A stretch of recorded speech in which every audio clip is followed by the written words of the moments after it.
রান্না বান্না কাজবার সব কমপ্লিট হয়ে গেছে, শুধু একটু পোস্তটা বাকি আছে। পোস্তটা করলে মোটামুটি হয়ে যাবে।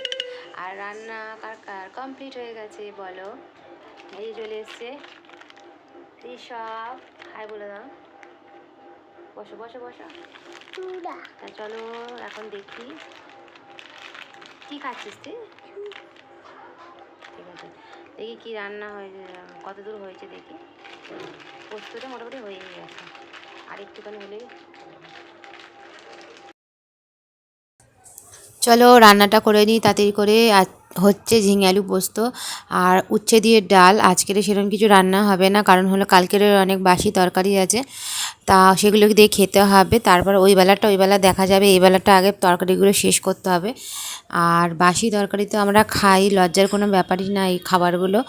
তা যেগুলো বলে না যে পুরনো নতুন জিনিস পেলে পুরনো জিনিসকে ভুলে যাব, সেরকম কোনো ব্যাপার না। পুরনো জিনিসকে আগে মনে রাখবো, তারপরে নতুন জিনিস। তা সেরকমই ব্যাপার, বাসি তরকারি দিয়ে আগে খেয়ে নেবো, তারপর রাতের রান্নাটা দেখা যাবে।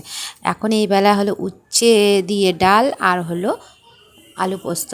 আর এদিকে দেখো বাদরটা সারাদিন বাদরামো মারছে, তোমাদের দেখিয়ে দিলাম কীরকম গাড়িগুলো বের করছে। এটাও দাদার গাড়ি, ও বের করে আর খেলা করছে, বারবার ভেঙে দেবে না বলো। আর এখানে দেখো আমাদের পোস্ত রেডি। আর বললাম না বাসি তরকারি ছিল, বাসি এটা হলো ফিশ বল ছিল, তাই এটাকে একটু গরম করে নিচ্ছি। আরও অনেক কিছু কালকের অনেক তরকারি আছে, সেগুলো দিয়েই খাবো আপাতত। তারপরে পরেটাই দেখা যাবে। তা চলে এলাম ছাদে, দেখো স্নান করে নিলাম, স্নান টান করা হয়ে গেছে। আর তার আগে খাই দিয়েছিলাম আমার ছেলেকে খাবার, ভাতটা ওকে খাই দিয়েছিলাম, যেহেতু বেলা হয়ে গেছে বাচ্চাদের আগে খাই দিয়েছি, তবে স্নান করে নিয়েছি। চলো বাচ্চাদের খাওয়া দাওয়া কমপ্লিট, এবার আমি যাব খেতে। তারপরে দেখো বাবার মন্দিরে আমি স্নান করে এসে আগে বাবার মন্দিরে নমস্কার করি, তা তোমাদেরকে সঙ্গে একটু শেয়ার করে নিলাম। তাই এবার আমি রেডি হচ্ছি, খাবো, খেয়ে দিয়ে নিয়ে আবার বড় ছেলেটাকে স্কুলে আনতে যাব। রোজগারে যেই রুটিনটা থাকে সেইটাই। তা স্নান হয়ে গেছে, চলো এবার নিচে যাই, গিয়ে তাড়াতাড়ি করে খাওয়া দাওয়া করে নিই, তারপরে তোমাদের সাথে দেখা হবে। আর বিকালবেলা যাব একটা জায়গায়, এক জায়গায় বলতে আমার পিসির বাড়ি, আমার পিসার শরীরটা ভালো না, তা সেখানে যাওয়ার আছে। খেয়ে দিয়ে আমরা রেডি হব, মোটামুটি 4টে নাগাদ রেডি হব। তার আগে তো আমি খেতে বসবো, আর 3টে নাগাদ আমার যাবো ছেলেকে আনতে, আস্তে আস্তেই 4টে বাজবে, তারপরে আর রেস্ট নেওয়া হবে না। তা চলে যাবো পিসার বাড়ি, ওখান থেকে আবার আসবো, অনেকটাই রাত হয়ে যাবে, ওই জন্য 4টে নাগাদ বেরিয়ে যাব। তা দেখো খাবার নিয়ে বসে গেছি, সবই এই পোস্তটা আর ডালটা আজকের, আর কালকের এগুলো সব তরকারি অনেক আছে, এগুলো আগে খেয়ে নিই, শেষ করে নিই, তারপরে নয় আবার কালকেরটা কালকে দেখা যাবে। রোজ দিন এত তরকারি করলে নষ্ট হয়। তা চলো বিকাল, দেখো আমি রেডি হয়ে গেছি, এই এখন যাচ্ছি ছেলেকে আনতে, তারপরে আবার চলে যাব পিসির বাড়িতে। তা ছেলেকে আগে আনি, তারপর পিসির বাড়ি চলে যাব। তা পুরো দুটোই রেডি হয়ে গেছে একবারে। এবার বেরিয়ে ছেলেটাকে নিয়ে রেখে দিই, তারপর 5টা নাগাদ বেরোলাম। আর এখন 5টা মানে বুঝতেই পারছো পুরো অন্ধকার হয়ে যায়, চারিদিকে দেখো পুরো অন্ধকার। রাস্তায় হেঁটে যাচ্ছি, তা হেঁটে যাচ্ছি বলতে হেঁটে যাব না পিসির বাড়ি, এটা আমাদের মেন রোডটা, ডিএজ রোডটা, এখান থেকে আমরা হেঁটে যাই, তারপরে ভিতরের দিকে গিয়ে আমাদের অটো করে যেতে হয়। তো অটোর জন্য লাইন দেব, তাই জন্যেই হেঁটে যাচ্ছি। এখানে এই সামনে দেখো অটো। আর পিসির বাড়িতে গিয়ে ভিডিও তুললাম না, কারণ হলো সবাই তো পছন্দ করে না সব কিছু, তাই। তা চলো এবার অটোতে উঠে পিসি বাড়ি যাই। আর পিসি বাড়ির থেকে খাওয়া দাওয়া করে চলে এলাম বাড়ির দিকে। যখন ফিরছি দেখো আমাদের বাবা পঞ্চননের মন্দির, এটা তো সবাই জানো, এটা খুবই জাগ্রত মন্দির, আগেও দেখিয়েছি। আর যারা জানো না তাদেরকে তো ভিডিও দেখেছি, আর যারা জানো তাদের কথা ছেড়িয়ে দাও। তা এখানে মন্দিরের সামনেতে যাচ্ছি যখন, তোমাদেরকে একটু দর্শন করে দিলাম, করে দিয়ে এবার বাড়ির দিকে যাচ্ছি। তা আমি আর আমার মা যাচ্ছি, এত অন্ধকারে ঠিকঠাক করে দেখা যাচ্ছে না, তাও শেয়ার করলাম তোমাদের সাথে, একটু অ্যাডজাস্ট করে নিও।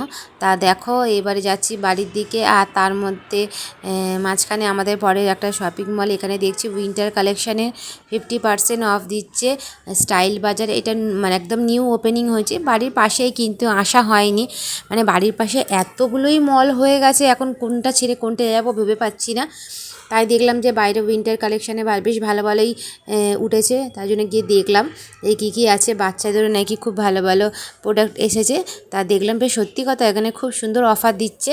তা পুজোতে আসিনি, পুজোতে এর পাশেরটা এসেছিলাম, মানে আমাদের মোটামুটি এখানে 3-4-5টা মল হয়ে গেছে, তা কোনটা ছেড়ে কোনটা যাবো বলো? রিলায়েন্স, স্টাইল বাজার, সিটি স্টাইল, বাজার কলকাতা, তা মানে এতগুলো হয়ে গেছে, কোনটা ছেড়ে কোনটা যাবো ভেবে পাই না। তাই দেখো আমার ছেলের জন্য এই জ্যাকেটগুলো দেখছিলাম। এই জ্যাকেট দেখো, ইয়েলো কালার জ্যাকেটটা, এটা হলো দাম মাত্র 199, মানে ভাবা যায় 200 টাকা করে দাম।